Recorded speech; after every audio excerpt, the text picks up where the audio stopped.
So here's how to add pop-ups to your Shopify store. It's actually quite easy to do, so make sure you watch to the end and don't skip any important steps. For this, first you will need to log into your Shopify account. Once you are logged into your Shopify app account, now you have to simply go to your apps option.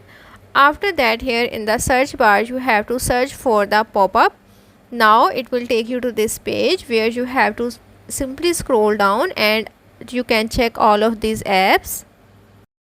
Here I will suggest you to download exact this app, and once I clicked on this app, now it will take me to this page.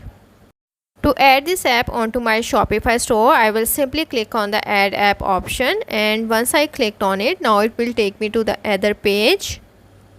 Now here at this page, I'm gonna click on the install app option at the top right corner, and once I clicked on it, now it will be installed to my Shopify store.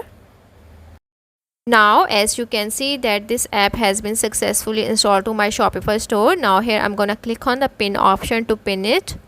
So that's how to add pop-up to your Shopify store.